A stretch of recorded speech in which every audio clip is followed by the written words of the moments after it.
இன்னைக்கு வந்து கேப்டனுக்கு விருது பெற்ற உடனே இன்னைக்கு கேப்டன் கோவிலில் அதை நம்ம சமர்ப்பிக்கிறோம்னே தமிழகம் முழுவதும் இருக்க எங்கள் மாவட்ட செயலாளர்கள் நிர்வாகிகள் முடிஞ்ச அளவு தொண்டர்கள் வந்து கலந்துக்கிட்டாங்க. ஏர்போர்ட் ஃபுல்லாக வந்து இன்னைக்கு தேசிய முற்போக்கு திராவிட கழகத்தின் நிர்வாகிகளால் சூழப்பட்டிருந்தது. நாங்கள் ஏற்கனவே உரிய முறையில் போலீஸ்கிட்ட பெர்மிஷன் கேட்டு தான் கேப்டனுக்காக அங்கே விருது கொண்டு வருகிறோம் என்ற ஒரு வரவேற்பு என்று சொன்னோம். ஆனால் காவல்துறை வந்து அதை சரியாக செய்ய விடாமல் தேர்தல் விதிமுறைகள் இருக்கிறது அப்படின்னு சொல்லி எல்லா வண்டிகளையும் டைவர்ட் பண்ணி எல்லாரும் இங்கே வந்து சேர முடியாமல் காலதாமதம் பண்ணதுனால தான் ஏறக்குறைய 2 மணி நேரம் ஆயிடுச்சு இன்றைக்கி தலைமை கழகத்துக்கு நாங்கள் வந்து சேர.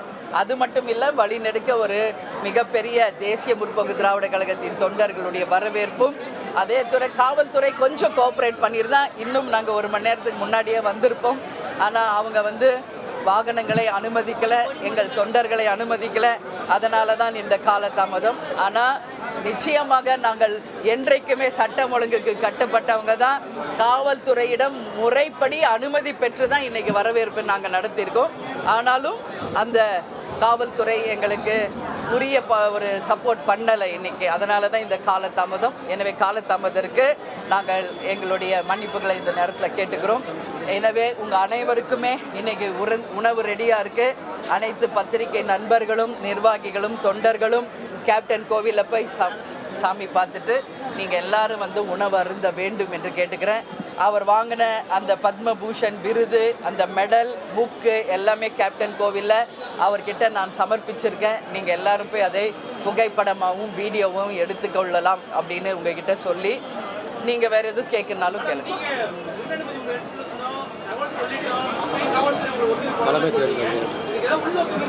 அதான் ஜூன் 4 வரைக்கும் தேர்தல்கள் மற்ற மாநிலங்களில் இருக்கிறதுனால இந்த தேர்தல் விதிமுறைகள் இருக்கிறதுனால உங்களுக்கு வந்து நாங்கள் பெர்மிஷன் தர முடியாது அப்படின்னு சொன்னாங்க. ஆனாலும் எங்கள் தொண்டர்கள் வந்து எல்லா பக்கம் இருந்து வந்ததுனால அவங்க அமைதி ஊர்வலம் தான். என் வாகனத்துக்கு பின்னாடி அமைதியான முறையில் தான் அவங்க ஊர்வலம் வந்தாங்க. ஏன்னா கேப்டன் சன்னதியை இன்றைக்கி தரிசிக்கணும், அவர் வாங்கின பத்மபூஷன் விருதை அவர் காலடியில் சமர்ப்பித்து அவருடைய ஆசீர்வாதத்தை வாங்கணுன்ற எண்ணம் தானே ஒரே வேறு எதுவும் இல்லை. இருந்தாலும் காவல்துறை எங்களுக்கு அனுமதி மறுத்திருக்கிறது. பரவாயில்லை, அதனால தான் இந்த காலதாமதம் வந்து கேப்டன்கிட்ட இன்றைக்கி சமர்ப்பிச்சிட்டோம். நிச்சயமாக அவருடைய ஆசீர்வாதம் எல்லாருக்கும் கிடைக்கும்.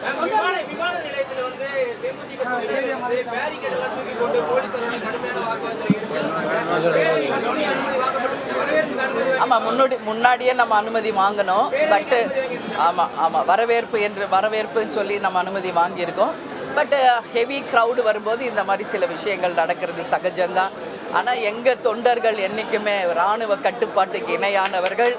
எந்த அசம்பாவிதத்திலேயோ மக்களுக்கு எந்த வகையிலும் பாதிப்பு ஏற்படுத்தக்கூடியலையோ பொது உடைமைகளுக்கு எந்த வித சேதத்தையும் எந்த காலத்திற்கும் செய்ய மாட்டாங்க. அந்த வகையில் ரொம்ப கண்ணியமிக்கவர்கள் எங்கள் தொண்டர்கள் என்பதை மீண்டும் நிரூபிச்சிருக்காங்க. ஒன்றும் இல்லை, எங்களுக்கு வாகனத்துக்கு அனுமதி கொடுங்கன்னு தான் அவங்க போய் கேட்டாங்க, வேறு எதுவும் கேட்கல. ஆனாலும் ஸ்லோவாக கொஞ்சம் கொஞ்சமாக விட்டாங்க. அப்புறம் ரொம்ப டைம் ஆகுதுன்னு நாங்கள் வந்துட்டோம். இன்னும் 200க்கு மேலே வாகனங்கள் வந்துக்கிட்டு தான் இருக்குது. எனவே ஈவினிங் வரைக்கும் எல்லோரும் வந்து கேப்டனை தரிசிச்சுட்டு போவாங்க அப்படின்றத இப்போ சொல்கிறேன். இந்த கேப்டனுக்கு கிடைச்ச இந்த புகழ் யாரால கிடைச்சது? கேப்டனுக்கு அமைந்த எங்களுடைய தொண்டர்களால தான் இந்த புகழே கேப்டனுக்கு கிடைச்சது. அந்த உண்மை தொண்டர்களுக்கு தான் நான் டெல்லியிலையும் சொன்னேன், இப்பயும் சொல்கிறேன். கேப்டனுடைய விருது எங்கள் ஒட்டுமொத்த தேசிய முற்போக்கு திராவிட கழகத்தை சேர்ந்த அனைவருக்குமே இந்த விருது உரித்தாகும். அதில் எந்த மாற்று கருத்தும் இல்லை. அதே மேலே கேப்டன் மேல் அன்பு வைத்த அனைத்து தமிழர்களுக்கும் உலகத் தமிழர்களுக்கும் இதை நான் சமர்ப்பிக்கிறேன். இல்லை, அது வந்து விருந்துக்கு தான் அழைச்சாங்க. யாரெல்லாம் அவார்டு வாங்கினாங்களோ அத்தனை பேருமே போய் விருந்தில் கலந்துக்கிட்டாங்க. அதில் நாங்களும் கலந்துக்கிட்டோம். மிக அன்பான உபசரிப்போடு வரவேற்றார்கள். மிக சிறப்பாக விருந்து அனைவருக்கும் தரப்பட்டது. எனவே அமித்ஷா அவர்களுக்கு நான் பாராட்டுகளை தெரிவித்தேன். இல்லை, எதுவுமே அரசியலை பற்றியோ தேர்தலை பற்றியோ அவங்க எதுவுமே பேசலை. கேப்டனை பற்றி மட்டும்தான் பேசினாங்க. கேப்டன் இங்கே இருந்திருந்தால் இன்னும் மிக சிறப்பாக இருந்திருக்கும். அப்புறம் மோடிஜி அவர்கள் சொல்லும் பொழுது கேப்டனுக்கும் அவருக்குமான நட்பை பற்றி என்னிடம் பேசினார். திருச்சியில் கேப்டனை பற்றி பொதுக்கூட்டத்தில் பேசியதும், ஒரு மிகப்பெரிய கட்டுரையை கேப்டனுக்காக அவர் சமர்ப்பித்ததும், அவர் இறந்தபோது கேப்டனுக்கும் அமித்ஷா அவர்களும் மோடிஜி அவர்களும் கண்டோலன்ஸ் லெட்டர் அனுப்பினது, அவருடனான நட்பு, இதை தான் மோடிஜி அவர்களும் அமித்ஷா அவர்களும் பேசினாங்களே ஒழிய அரசியல் ரீதியாகவோ வேறு எதுவுமே பேசல. சரிங்களா? நன்றி நன்றி. நீங்கள் எல்லாரும் சாப்பிடணும். நான் இங்கே தான் இருப்பேன். வாங்க எல்லாரும் சாப்பிட.